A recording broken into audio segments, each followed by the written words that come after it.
Hello everyone. Today I'm here at Dr. Kirti Multi Speciality Dental Clinic with Dr. Kirti Charan to know more about dental procedures. Sir, can you tell me about yourself?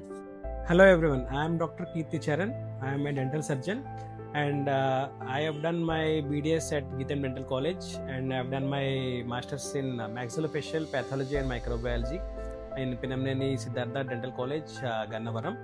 So I have 8+ years of experience in dental. I used to work at government hospital and I also used to work as a consultant dental surgeon. So I thought I will be doing more service oriented dental treatment. So I thought to implicate those experience learnings whatever I have seen in dental hospitals and all. So I wanted to incorporate into my dental clinic. So recently I have started my own dental clinic, Dr. Kirti's Multi Speciality Dental Clinic in Old Bovenpalli, Tirumulgiri area. So I want to use those all learnings and experiences what I face in government sector, and I wanted to do in a service oriented way, so that every patients feel that they have got good treatment along with good service. So, what are aligners and how do they work? Actually, the name aligners itself implicates that we do for alignment of the tooth. We do the correction for this alignment. కొంతమంది పీపుల్కి ఎలా ఉంటుందంటే ఎత్తు పళ్ళు ఉంటాయి, లేకపోతే క్రౌడెడ్గా ఉంటాయి పళ్ళు. So we use this aligners. There are different types, different brands and all. So నార్మల్గా ట్రెడిషనల్గా ఎలా ఉంటుందంటే బ్రేసెస్ పెట్టుకునేవాళ్ళు. So now days they are using clear aligners అని వాడతారు. సో ఇట్ కైట్స్ ఆఫ్ మధ్య మన కొంచెం గ్యాప్ కవర్ చేయాలన్నా లేకపోతే కొంచెం సివియారిటీ ఎక్కువ ఉన్నా కూడా క్లీన్ అలైనర్స్ అనేది ట్రెండింగ్ లో నడుస్తుంది. And who is suitable for aligner treatment? Yes, అది దానికి అనేది ఏజ్ గ్రూప్ అనేది లేదు. సో ప్రిఫరబుల్లీ మామూలుగా మనం ఏం చేస్తామంటే మన పర్మనెంట్ టూత్ వచ్చేదాకా వెయిట్ చేస్తాం. So maximum will take like 8 to 7 years అప్పుడు స్టార్ట్ చేసుకుంటే మన గ్రోత్ స్పర్ట్స్ ఉన్నప్పుడే మనం అలైన్మెంట్ చేసుకుంటే బెస్ట్ అనమాట. సో దట్ మనం ఒక కైండ్ ఆఫ్ 17-16 years వచ్చేసరికి will have a proper tooth alignment ఉంటుంది అనేది నా ఉద్దేశం. How long does aligner treatment take? It depends upon severity of the case. So కొన్ని కేసుల్లో ఏంటంటే కొంచెం గ్యాప్స్ అనేవి కొంచెమే ఉంటాయి. సో వాటికంటే మినిమం బేసిక్ మనం తీసుకున్నట్టయితే మనకి 3 months 4 months, కొంతమందికి హ్యాబిట్స్ ఉంటాయి, ఇలా finger Thumb sucking, thumb sucking లాంటి హ్యాబిట్స్ ఉంటాయి. సో వాటికైతే 3-4 months, కొన్నిటికి మన హ్యాబిట్ బ్రేకింగ్ అనేవి అప్లయన్సెస్ చేస్తుంటాం. సో అది పక్కన పెడితే మనకి మిడ్ లైన్ డైస్టేమా అని మనకి పళ్ళ మధ్యన గ్యాప్ వస్తుంది. So it takes around 8 months, minimum 8 months అలా స్టార్ట్ అవుతుంది. బట్ కొంతమందికి సివియారిటీ ఎక్కువ ఉంటుంది. సో వాళ్ళకి ఎత్తుపళ్ళు ఎక్కువ ఉంటాయి. So it will take around 1 to 1.5 years పడుతుంది మనకి. Are aligners better than traditional braces? యాక్చువల్గా ట్రెడిషనల్ కిను అలైనర్స్ కి అనేది ఫంక్షనాలిటీ అనేది సేమ్. సో వాట్ పాయింట్ అయినా వస్తుందంటే ఈస్థెటిక్ పాయింట్ ఆఫ్ వ్యూలో మనం చేసుకోవాలి. ఈస్థెటిక్లో ఏంటంటే మనం బ్రేసెస్ పెట్టినప్పుడు మనకి ఎవరైనా చూసినప్పుడు కానీ ఎవరైనా మాక్సిమం మనకి ఎలా అంటే పేషెంట్స్ చిన్నపిల్లలు వస్తారు. సో స్కూల్లో వాళ్ళకి వైర్స్లో నవ్వడానికి వాళ్ళకి ఇబ్బందిగా ఉంటుంది. సో అలాంటి ఇష్యూస్ ఉన్నప్పుడు లేకపోతే ఫంక్షన్కి వెళ్ళినప్పుడు ఎవరైనా చూస్తారేమో అని ఇష్యూ వాళ్ళకి అనిపించవచ్చు. So only look point of వ్యూలోనే వీటి రెండింటికి తేడా. క్లియర్ అలైనర్స్ అనేది ఏంటంటే మనకి పెట్టుకున్నది అనేది కనబడదు అన్లెస్ మీరు మరీ దగ్గరికి వస్తే తప్ప. ఇన్విజిబుల్, పేరే ఇన్విజిబుల్ అలైనర్స్ అనేది దాని పేరు. సో క్లియర్ అలైనర్స్ అంటారు, ఇన్విజిబుల్ అంటారు. సో వాళ్ళకి ఏంటంటే రెండు రిజల్ట్స్ ఆర్ సేమ్. రెండు మెటల్ కిను దీనికి రెండింటికి రిజల్ట్స్ ఆర్ సేమ్. But only aesthetic point of view కొంచెం మనకి ఎవరికి కనిపించకుండా లేకపోతే మనకి ఇబ్బంది లేకుండా పర్సనల్ పాయింట్ ఆఫ్ వ్యూలో it will be more useful. Can aligners fix gap and crook teeth effectively? Yes, gaps అనేవి కానీ లేకపోతే పళ్ళు వంకర ఉండడం కానీ లేకపోతే పళ్ళు ఎత్తుపళ్ళు ఉండడం కానీ ఇవన్నిటికీ కూడా మన క్లియర్ అలైనర్స్ అనేవి మనకి సాల్వ్ చేస్తుంది. Only thing is depends upon severity అనేది మనకి డ్యూరేషన్ అనేది పెరుగుతుంది. కొన్ని ట్రీట్మెంట్ 8 months లో అయిపోవచ్చు, కొన్ని 1.5 years దాకా కూడా వెళ్ళొచ్చు. స్కేలింగ్ అంటే ఏంటి and అది ఎప్పుడు చేయించుకోవాలి? స్కేలింగ్ అనేది నథింగ్ బట్ మనం క్లీనింగ్ అనే పదానికి మనం డెంటల్ టర్మ్స్లో స్కేలింగ్ అంటారు. సో వెన్ ఎవర్ మీకు పళ్ళు ఎల్లో కలర్లో అన్నా లేకపోతే ఏమన్నా తిన్నవి మనకి లోపల విరుక్కుపోతున్నాయి అన్నప్పుడు స్కేలింగ్ అనేది మనం చేయించుకోవాలని చెప్తాం. సో ఎవరు చేయించుకోవాలంటే ఎప్పుడు చేయించుకోవాలంటే మనకి నార్మల్గా అయితే మేము అడ్వైస్ చేసేది 6 monthsకి ఒకసారి పేషెంట్ రివ్యూకి రావాలని చెప్తూ ఉంటాం. సో దట్ వాళ్ళకి ఏమైనా ఇష్యూ ఉంటే మన స్టార్టింగ్ స్టేజ్లోనే ఈజీగా స్కేలింగ్ లేకపోతే క్లీనింగ్ చేయించుకుంటే వాళ్ళకి గమ్స్ అనేవన్నీ హెల్దీగా ఉంటాయి. డీప్ స్కేలింగ్ కి నార్మల్ స్కేలింగ్ కి తేడా ఏంటి? డీప్ స్కేలింగ్ అనేది ఏంటంటే మనకు నార్మల్గా కొంతమందికి ఎల్లో కలరిష్ ప్రాబ్లమ్స్తో కొంతమంది వస్తారు. సో వాటికి మనం మన సూపర్ఫిషియల్గా అంటే మన గమ్స్ లోపలికి వెళ్ళక్కర్లేదు. సో మనం పైన కొంచెం గమ్ పైన వరకే మనకు చేసుకుంటే నార్మల్ స్కేలింగ్ కింద వస్తుంది. కొంతమందికి ఏంటంటే ఫుల్ ఇక్కడ అంతా గార కట్టినట్టేసి సో ఒక ఎలిమెంట్ లాగా అయిపోతుంది అక్కడ. సో ఈ పళ్ళ నుంచి ఈ పళ్ళకి డీప్‌గా ఎళ్ళిపోతుంది. So okay. What we do is injection లాంటివి ఏమి ఇవ్వం దానికి. డీప్ స్కేలింగ్ అనేది నార్మల్‌గా వాట్ వి డూ ఈస్ కొంచెం రూట్ సర్ఫేస్ వరకు వెళ్ళాల్సొస్తుంది. రూట్ వరకు కొంచెం గమ్స్ కొంచెం మనం తీసుకొని లోపలంతా క్లీన్ చేసుకొని మన అల్ట్రాసోనిక్ స్కేలర్ అని మన దగ్గర ఇన్‌స్ట్రుమెంట్స్ ఉంటాయి. సో వాటితో డీప్ స్కేలింగ్ అనేది చేస్తాం. వీటితో స్లైట్ సెన్సిటివిటీ అనేది కొంచెం డెవలప్ అవ్వచ్చు. బట్ నార్మల్ స్కేలింగ్ అనే దానిలో మనకసలు సెన్సిటివిటీ అనే ఇష్యూసే రావు. ఓన్లీ థింగ్ సెన్సిటివిటీ ఎందుకు డెవలప్ అవుతుందంటే మనకి రూట్స్ ఎక్స్‌పోజ్ అవుతున్నాయి కాబట్టి సెన్సిటివిటీ వస్తుంది. సో మనం చేసే స్కేలింగ్ దాన్ని బట్టి అవి అలాంటివేమి ఉండవు. So is deep scaling painful?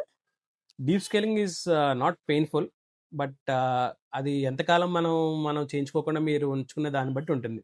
For example నాకు ఒక పేషెంట్ వచ్చారు. He is not undergone scaling for last 6 or 7 years అనమాట. And he doesn't maintain normal oral maintenance సరిగ్గా చేసుకోరు. సో వాళ్ళేంటంటే బ్రషింగ్ సరిగ్గా చేసుకోరు. సో వాళ్ళకేంటంటే లోపల డీప్ వరకు అంతా we call it as calculus అనమాట. మనం తిన్న ఫుడ్ అంతా మన బ్యాక్టీరియాతో రియాక్ట్ అయ్యి గట్టి పదార్థంలాగా ఫార్మ్ అయిపోతుంది పళ్ళకి అతుక్కొని. So once we take it off roots అన్నీ పళ్ళకున్న కింద రూట్స్ ఉంటాయి ఇక్కడ కిందన్నీ. సో అవన్నీ ఎక్స్‌పోజ్ అయిపోతాయి. వాళ్ళేమనుకుంటారు మనం చేసుకున్న మన ట్రీట్మెంట్ వల్ల అలా ఎక్స్‌పోజ్ అయిపోయింది అనుకుంటారు. నో. మామూలుగా వాళ్ళంతా మెయింటైన్ చేసుకోక అవన్నీ గట్టిగా అయిపోయి వన్స్ అవి తీసుకున్నాక సో ఎక్స్‌పోజ్ అయ్యాక స్లైట్ సెన్సిటివిటీ అనేది డెవలప్ అవుతుంది. It's not painful treatment. ఈ ట్రీట్మెంట్ అనేది పెయిన్‌ఫుల్ అయితే కాదు. Can scaling cure gum diseases? Yes. నార్మల్‌గా ఏంటంటే మనం స్కేలింగ్ చేస్తే మన గమ్స్ అనేవి హెల్తీగా అవుతాయి. ఎలా అవుతాయంటే మనకి ఈ కాలిక్యులస్ అనేది వాటెవర్ లాడ్జ్‌మెంట్ అవన్నీ మనం తీసేయగలిగితే టిష్యూ రియాక్షన్ అనేది మనకి బ్యాక్టీరియాతో వాటితో మనం తగ్గించినట్టు అవుతుంది. So whenever we do scaling and all it will start healing అనమాట. Gum disease whatever bleeding gums ఉంటాయి కొంతమందికి బ్రష్ చేస్తున్నప్పుడు బ్లడ్ వచ్చేస్తుంది అంటారు. సో ఇవన్నీ వన్స్ వి డూ స్కేలింగ్ అంటే క్లీనింగ్ చేసి ఇవన్నీ రిమూవ్ చేశాక గమ్స్ ఇంటిగ్రిటీ అనేది మనం ఇంప్రూవ్ చేయగలుగుతాం. What is smile designing? Smile designing nothing but మనం ఏంటంటే మనం పేషెంట్ రాగానే ఫర్ ఎగ్జాంపుల్ మ్యారేజ్‌కి ముందు కొంత పేషెంట్స్ విల్ గెట్ పేషెంట్స్ అనమాట. వాళ్ళు ఎలా అంటే మాకు పళ్ళు ఎత్తుగా ఉన్నాయి. లేకపోతే పళ్ళు actually we take facial features ఒకటి, లిప్ ప్రొఫైల్ ఎలాగుంది అండ్ వాళ్ళ టీత్ స్ట్రక్చర్ ఎలా ఉంది అనేది we will take a 3D scanning. ఇదంతా సాఫ్ట్‌వేర్ ఒకటి ఉంటుంది. Digital software. Will take appropriate steps taking after digital సాఫ్ట్‌వేర్‌లో మనం చూసుకొని వాళ్ళకి ఏం రిక్వైర్మెంట్స్ ఉన్నాయి. ఒకవేళ ఎత్తుపళ్ళు ఉంటే మనం సరిగ్గా పెట్టడం. లేకపోతే పన్ను షేప్స్ కొన్ని కొన్ని కొంచెం ఒక పన్ను పెద్దగా ఉండి ఒకటి చిన్నగా ఉంటుంది. సో ఇవన్నీ taking into consideration will suggest them smile designing ఎలా చేయించుకోవాలనేది. ఎవరికి స్మైల్ డిజైనింగ్ యూస్ఫుల్? యాక్చువల్‌గా మనకి as I said before example ఏంటంటే మ్యారేజ్‌కి ముందు ఎవరైనా లేకపోతే అలానే కాకుండా ఎవరైనా దే వాంట్ కరెక్షన్స్. కొంతమందికి సైజెస్ ప్రాబ్లమ్ వస్తుంది. నవ్వినప్పుడు వాళ్ళకి ఇబ్బంది కలగొచ్చు. So will take the lip profiles తీసుకొని లేకపోతే ఫేషియల్ ఫీచర్స్ అన్నీ తీసుకొని and with the help of software and 3D scanning అన్నీ కాంబినేషన్‌లో మనం చూసుకొని వాళ్ళకి ఏదైతే స్పెసిఫిక్ రిక్వైర్మెంట్స్ ఉంటాయో ఒకవేళ ఎత్తుపళ్ళు ఒకవేళ ప్రాబ్లమ్ అనుకుంటే మన ఆర్థోడోంటిక్ అప్లయెన్సెస్ తీసుకొని లేదు షేప్స్ ప్రాబ్లమ్స్ అని మన దగ్గర వినియర్స్ అని ఒక ట్రీట్మెంట్ ఉంది. So accordingly will plan for them అనమాట. How long does smile designing take? So for initial diagnosis అనేది స్టార్టింగ్ పేషెంట్ వచ్చినప్పుడు we will take a 3D scanning or whatever profile assessment చేసుకున్నాక will tell them the diagnosis what we are going to do అనేది. So accordingly differs. So for them ఇప్పుడు orthodontic corrections మనం aligners కానీ అలాంటి ఇచ్చుకునేటానికి అయితే 6 to 8 months పడుతుంది. లేదు normal veneers type like shape issues ఉన్నా లేకపోతే కలర్ ఇష్యూస్ ఉన్నా అవన్నీ we can correct it in 1 to 2 days itself only. 1 to 2 days. Is smile designing permanent? Actually depends upon patients oral maintenance అనమాట. Oral hygiene maintenance బట్టి depend అవుతుంది. So for example patients front teeth అనేది చేయించుకుంటారు. So పన్ను ఎలా అంటే కొంచెం yellowish కలర్‌లో ఉంటుంది. They wanted to get it white or else కొన్ని పెగ్ షేప్ అంటే కొంచెం ఇంతే సైజ్ ఉంటుంది compare to front teeth. So వాళ్ళందరికీ ఒకే అలైన్మెంట్‌లో చిన్నగా సిమిలర్ షేప్‌లో సైజ్‌లో ఉండాలని కోరుకుంటారు.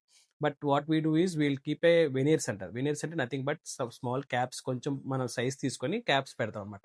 But it all depends upon patients oral hygiene maintenance అనమాట. So we tell them that we should not bite on hard substances కానీ లేకపోతే గట్టిగా యాపిల్స్ కొరకడం కానీ ఇలాంటివి చేయకుండా జనరల్ నార్మల్‌గా మెయింటైన్ చేసుకోగలిగితే it will come for minimum life long will can give the guarantee. So crown and bridges మనకి ఎప్పుడు అవసరం పడతాయి? యాక్చువల్‌గా మనం క్రౌన్ అండ్ బ్రిడ్జెస్ అనేది మన మన లాస్ట్ సిట్టింగ్‌లో చేసే వర్క్ అనమాట. So will do in 2 kind of cases. Route canals treatments అయ్యాక మనం చేస్తాము. అండ్ డెంటల్ ఇంప్లాంట్స్ వేసాక కూడా మనం క్రౌన్స్ అండ్ బ్రిడ్జెస్ ఇస్తాం. నార్మల్‌గా రూట్ కెనాల్ అయ్యాక మనకి పన్ను సైజ్ తీసుకొని మనం ఆల్రెడీ చేసుంటాం. రూట్ కెనాల్ ట్రీట్మెంట్ ఇన్ఫెక్షన్ తీసేయడం, పెయిన్ అంతా తగ్గిపోతుంది. బట్ వాట్ హ్యాపెన్స్ అనేది మన క్రౌన్స్ అవి పెట్టుకోకపోతే రీఇన్ఫెక్షన్ వచ్చే అవకాశాలు ఉంటాయి. So what we tell patients is root canal అయ్యాక మనం చేయించుకోవాలి క్రౌన్స్. డిపెండ్గా ఉన్న ఎక్కువ టూత్ ఉంటే బ్రిడ్జెస్ లాగా చేయించుకోవచ్చు. అండ్ డెంటల్ ఇంప్లాంట్స్లో కూడా we suggest them to take crowns. So, what are the types of dental crowns available? So we have different kinds of crowns, depending upon pricing vary. All depends upon price and what kind of material we use అనమాట. So everything will be done in the lab. So we have all ceramic అంటే పింగాణి అంటారు, పింగాణితో చేసే material అంటారు, లేకపోతే metal ceramic అని combination అనమాట. బయటికి కనిపించేది వైట్ కలరే కనిపిస్తుంది కానీ లోపలేమో మెటల్స్తో వాళ్ళు చెప్తారు. సో ఆల్ సిరామిక్లో కూడా మనకి ఏంటంటే ఇప్పుడు కొత్తగా రీసెంట్గా నడుస్తున్న ట్రెండ్ అంటే జిర్కోనియా అనే దాంతో తయారు చేస్తున్నారు. So what kind of difference అంటే మనం ఇదివరకు రోజుల్లో అయితే ఫుల్ మెటల్తో చేయించుకునేవాళ్ళు. అంటే ఓన్లీ మనకి గ్రే కలర్లో మెటల్స్ ఎలా ఉంటాయో ఆ కలర్లో ఉండేవి. సో యాజ్ టుడే కొంచెం అవేర్నెస్ పెరిగాక ఈస్థెటిక్ పర్పస్ ఆఫ్ దానివల్ల మెటల్స్ ఎక్కువ వాడలేదు. ఓన్లీ మెటల్ సిరామిక్ అంటే లోపల మెటల్స్ ఉండి బయటికి సిరామిక్ ఉంటుంది, లేకపోతే డైరెక్ట్గా జిర్కోనియం మెటీరియల్ వాడుతున్నారు. Only difference between this quality ఏంటంటే కొంచెం డ్యూరబిలిటీ ఎక్కువ ఉంటుంది, ఎక్కువ కాలం వస్తుంది జిర్కోనియం అయితే. లేదు మెటల్ సిరామిక్ అంటే ప్రైసెస్ వేరియేషన్ కొంచెం ఉంటుంది, కొంచెం తక్కువ కాస్ట్ ఉంటుంది మెటల్ సిరామిక్ అయితే. జిర్కోనియం వేసి స్లైట్లీ కాస్ట్లీ అనమాట. So depending on quality and price కొంచెం టైప్స్ వేరీ అవుతాయి. Okay. Crowns and bridges ఎంతకాలం ఉంటాయి? So again same answer. So it depends upon maintenance of oral hygiene అనమాట. సో మేము యాక్చువల్ ఏమవుతుందంటే రూట్ కెనాల్ అవ్వగానే మేము క్రౌన్స్ బ్రిడ్జెస్ పెట్టేస్తాం. సో నార్మల్గా ఎలా ఉంటుందంటే 1 to 2 years నో ఇష్యూస్, అసలు ఏం ఇష్యూస్ ఉండవు అనమాట. సో వన్స్ ఇష్యూస్ ఎప్పుడు స్టార్ట్ అవుతాయంటే ఒక 2-3 years తర్వాత ఏమవుతుందంటే పేషెంట్స్ ఏం చేస్తారంటే ఓరల్ హైజీన్ సరిగా మెయింటైన్ చేయరు. దట్ నథింగ్ బట్ ఏంటంటే మేము పెట్టిన బ్రిడ్జెస్ ఏరియాలో కానీ సరిగా బ్రష్ చేయకపోవడం, లేకపోతే మేము కూడా డెంటల్ ఫ్లాసింగ్ చేయమని చెప్తాం. సో అది కూడా కొంతమంది ఫాలో అవ్వలేకపోతుంటారు. సో అప్పుడు ఏమవుతుందంటే మనం తిన్న మెటీరియల్ అంతా లోపల మనం పెట్టిన బ్రిడ్జ్ లోపలికి వెళ్ళిపోయి ఇట్ కాజెస్ ప్రెషర్ అనమాట. So pressure will cause again leads to pain. So maintenance కనుక చేయగలిగితే it will be easily 10 to 15 years అయితే normal we can't guarantee for life time. Even we will give warranty cards. మనకు వచ్చేప్పుడు lab నుంచి ఎలా ఉంటుందంటే warranty కార్డ్స్తో సహా వస్తాయి. సో ఒక warranty guarantee. So depends upon అనమాట. So depends upon pricing. So minimum 10 years 15 years దాకా అయితే మెయింటైన్ చేసుకోగలిగితే it will come 15 years easily. Okay. Is tooth cutting necessary for crowns? Actually tooth cutting is necessary, yes. Because మనం ఎలా అంటే మనం డైరెక్ట్గా కొంతమంది ఏంటంటే మిస్సింగ్ టూత్తో వస్తారు కంప్లైంట్తో. వాళ్ళు ఏమంటారు డైరెక్ట్గా దాని మీదే పన్ను పెట్టేచ్చు కదా అని అడిగేస్తారు. So we can't do like that అనమాట. మనం ఎలా అంటే మనం పెట్టే క్యాప్స్ అనేవి గమ్స్ మీద కూర్చోవు, లేకపోతే ఇట్ విల్ కమ్ ఆఫ్ అనమాట. So we can only place them on మన natural tooth whatever root canal treated tooth ఉంటుందో దాని మీదే పెట్టగలం. So once we do root canal ఏం చేస్తామంటే మనం పర్మనెంట్ ఫిల్లింగ్ పెట్టేసుకున్నాక సైజ్ తగ్గించుకోవాలి. దట్ ఈస్ ఏ మ్యాండేటరీ అనమాట. Unless we do that crown cutting we can't keep this caps on that. Okay. Thank you so much, Doctor, for sharing your knowledge with us and clearing all the queries and having us here with you. Thank you so much. Yes.